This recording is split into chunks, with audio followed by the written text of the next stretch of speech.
7 kilometre का एक ऐसा खौफनाक रास्ता जहां से मीलों दूर तक कोई इंसानी बस्ती नहीं थी, मगर उसका ख्वाब बाकियों से अलग था। उस जंगल को पार करने के बाद सामने थी बर्फीली पहाड़ी। वहां से 6000 फीट की ऊंचाई पर एक ऐसा ग्लेशियर था जिसे कहा जाता था 2030 के बाद यह ग्लोबल वार्मिंग की वजह से खत्म हो जाएगा। खत्म होने से पहले उसे देखना चाहता है और वहाँ कुछ समय बिताना चाहता है। अकेला तो यहाँ तक आ गया, पर उसके बाद जो वहाँ दिखा और जो हुआ सोच के परे था। 2 सितंबर 2013 का समय था। यह है अमेरिका का ग्लेशियर नेशनल पार्क। मोंटाना का यह पार्क यूएस पार्क सिस्टम का एक अनमोल रत्न है। टेड पोर्टर नाम का शख्स यहाँ बचपन से आ रहा है। वह सालों से यहाँ परिवार के साथ आकर नज़ारों का आनंद और समय बिताता था। यह बेहद खूबसूरत जगह थी। पोर्टर ने लेबर डे के साथ घूमने की पारिवारिक परंपरा को जारी रखा। माता पिता के जाने के बाद वह अक्सर कुछ दिन यहाँ अकेले बिताना चाहता था। उसे दुर्गम इलाकों में अकेले रहना बहुत पसंद था, जहां अपनी मर्जी और पूरी आजादी होती है। ये खतरनाक है पर बेहद मजेदार। यहाँ के 25 ग्लेशियर मुख्य आकर्षण हैं, लेकिन वैज्ञानिकों के अनुसार 2030 तक ये जलवायु परिवर्तन के कारण खत्म हो सकते हैं। उसकी योजना 10,000 फीट ऊंचे माउंट जैक्सन पर चढ़कर जैक्सन ग्लेशियर देखने की थी। पार्क के बड़े ग्लेशियर में से एक होने के कारण वह उसे गायब होने से पहले देखना चाहता था। उसे पूरी उम्मीद है वह इसे एक दिन में पूरा कर लेगा। वह फ्लैट से निकला और 9 किलोमीटर का समतल रास्ता जल्दी पार कर लिया।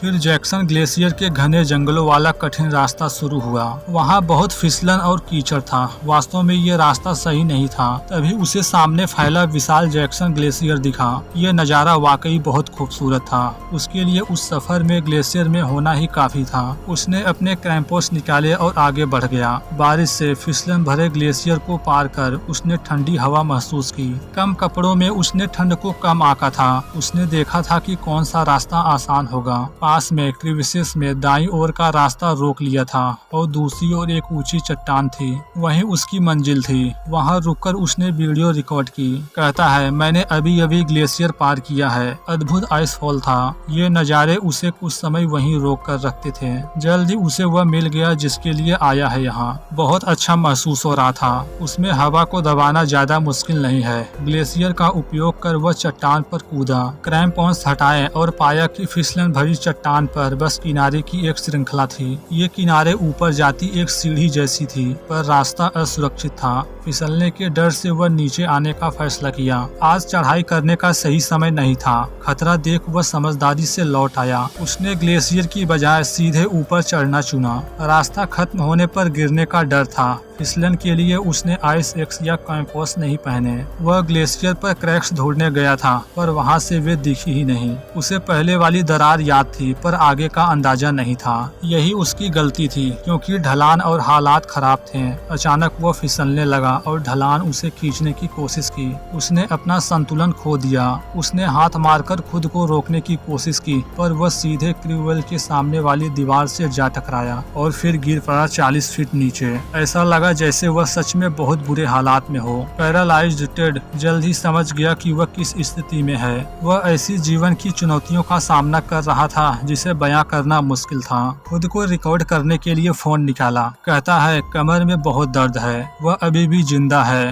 हर बातचीत अनोखी थी, पर अनुभव अलग थे। उसके रिकॉर्डेड वीडियो से जरा भी उम्मीद नहीं था कि वह इससे बाहर निकल पाएगा। वह ये वीडियो इसलिए बनाया ताकि कोई उसे ढूंढ सके, कम से कम उसका परिवार जान पाए कि क्या हुआ। अपने दोस्त और परिवार के लिए आखिरी शब्द बोला, अगर मैं बाहर नहीं निकल पाया तो क्या होगा? मैं हमेशा तुम लोगों के साथ हूँ। वास्तव में वह मजाक नहीं कर रहा था। वह पूरे समय नीचे अकेले में था। वहाँ कोई नहीं था। बाहर निकलना उसकी ही जिम्मेदारी थी। सर्वाइवल मोड में उसने रास्ता ढूंढा। तकनीकी अनुभव न होने पर भी उसे दीवार पर एक हिस्सा ढलान वाला दिखा। बस वही उसका आखिरी निकलने का एकमात्र मौका था। उसने अपने कैंपोस पहनते समय अपने शरीर को बुरी तरह झटका दिया। धीरे धीरे वह खड़ा हुआ। बर्फ की दीवार के साथ आगे बढ़ा। उसके पास उसके मोजे थे और उसी के साथ वह बर्फ पर क्रीविसेस की दीवार पर अपना कुल्हाड़ी फेंका। बाईं ओर से दीवार को खुरेदते हुए उम्मीद की ओर बढ़ने लगा। एक ही आइस सेक्ट के होने से गिरने का डर था तो उसने निकाला। फिर चेहरा बर्फ में धंसा लिया जैसे कोई ब्लाइंड्स पहने हो। वह पूरी तरह बर्फ में दबा था। वह दर्द सहते हुए ऊपर चढ़ा। यह वह चढ़ाई नहीं थी जिसकी उसे उम्मीद थी। यह उसकी जीवन की सबसे इम्पोर्टेंट चढ़ाई थी। बर्फीली दीवार पर चढ़ने की कोशिश में लगा रहा। जल्द ही उसकी कोशिश सफल होती दिखी। वह ऊपर चढ़ा, कुल्हाड़ी के सहारे अभी भी गड्ढे में लटका रहा। ग्लेशियर को देखकर लगा कि नीचे उतरना ठीक रहेगा। उसके ठीक नीचे एक और विशाल गहरा गड्ढा था। जिसमें गिरा था यह उस गड्ढे से बड़ा था। पास में फिर से गिरने का डर था। किनारे पर 12 फीट रेंगकर पास के टीले तक गया। फिर गिरते संभलते उसे पार करके उसकी ओर दौड़ा। ध्यान रखना था यहाँ गिरे ना। बुरी हालात में घायल था। दूर दूर तक कोई नहीं था। उसे रुकना था। वह दाईं ओर अपना रास्ता ढूंढने लगा। जल्द ही ग्लेशियर में झील तक गया। अब भालुओं के इलाके में 5 किलोमीटर का कठिन सफर बाकी था, वह भी उनके शिकार के मौसम में। यहाँ हमेशा खतरा रहता है। चढ़ाई और इलाका पार करने के बाद चोटियां होने के बावजूद उसने अपना बियर स्प्रे निकाला, क्योंकि सुबह उसने वहाँ बिजली वेस्ट पैक्ट देखे थे।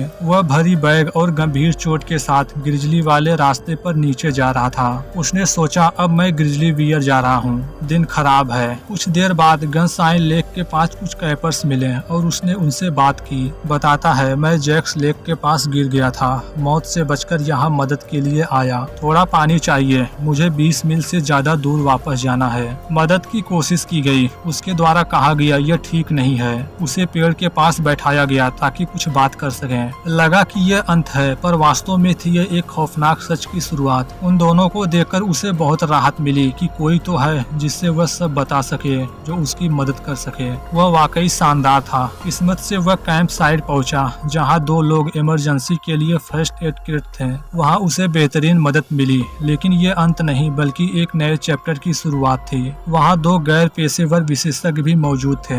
वे सालों से फर्स्ट एड और रेस्क्यू की ट्रेनिंग ले रहे थे। कल्पना कीजिए, वह हालात का सामना करने के लिए तैयार था। उन्हें उनकी हालात जानने के लिए उसकी कहानी जाननी थी। क्या यह आदमी सच है? क्या यह सच में उस पार से उतरकर यहाँ आया है? उन्होंने सारी सच्चाई जानी और उसे लेकर जाने को रेडी हुए। उन्हें पता था कोई ट्रैक नहीं कर सकता। उन्होंने बस एक स्पोर्ट्स सैटेलाइट रिसीवर एक्टिवेट किया। ये डिवाइस बचाव केंद्र को संकेत भेज सकता था। शायद वे भी शामिल हों। जब वे उसके परिणामों के बारे में समझाया तो उसने उसे एक्सेप्ट कर लिया। टेड कहता है, देखो मैं इसके साथ ठीक हूँ, लेकिन वह दर्द असहनीय था। जैसे ही शाम 6 बजे और सूरज ढलने लगा, तभी वे तीनों कैंपस वहाँ आ गए। वह कुछ कर नहीं पा रहा था। 6:30 बजे जेनेट मदद के लिए उनके पास आई। पास में बैठी और उसने उसका हाथ पकड़ लिया। कहती है, ये एक कठिन दौर होने वाला है। आप जानते हो हमारे लोग बाहर हैं। यह ऐसा इलाका था जहाँ मीलों दूर तक कोई इंसानी बस्ती नहीं थी। मदद के इंतजार में करीब 10 बजे उसे बहुत कुछ महसूस हो रहा था। फिर सब कुछ एक घेरे जैसा लगा और जेनेट वापस अंदर आ गई। पूरे समय जब ग्लेशियर पर पर्यटक थे, उम्मीद था कुछ हो सकता है। जल्द उसे हॉस्पिटल ले जाने के लिए उड़ान के लिए तैयार किया। फौरन मदद के लिए हेलीकॉप्टर तक उसे ले गए। हेलीकॉप्टर एथेंस निकला और ग्लेशियरों पहाड़ों को पार कर गया। हॉस्पिटल में उसे बताया गया कि उसकी 2 कशेरुकाएं टूट और कुचल गई थी। हड्डी का टुकड़ा रीढ़ में धंसने के कारण बिना तुरंत ऑपरेशन के उसे लकवा हो सकता था। उसकी पीठ की सर्जरी सफल रही। उसकी मदर और गर्लफ्रेंड हॉस्पिटल में थी। अस्पताल के बाद वे घर लौटे। अब वह भी ठीक होने की कोशिश कर रहे हैं। उस आखिरी समय में उसने हिम्मत दिखाई और कहा था, मुझे परिवार के पास जाना है, अभी और जिंदगी जीनी है। शायद इसी ने उसे उभरने पर मजबूर किया। डॉक्टर के अकॉर्डिंग उसका जीवित रहना और चल पाना किसी चमत्कार से कम नहीं था। Thanks for watching this video.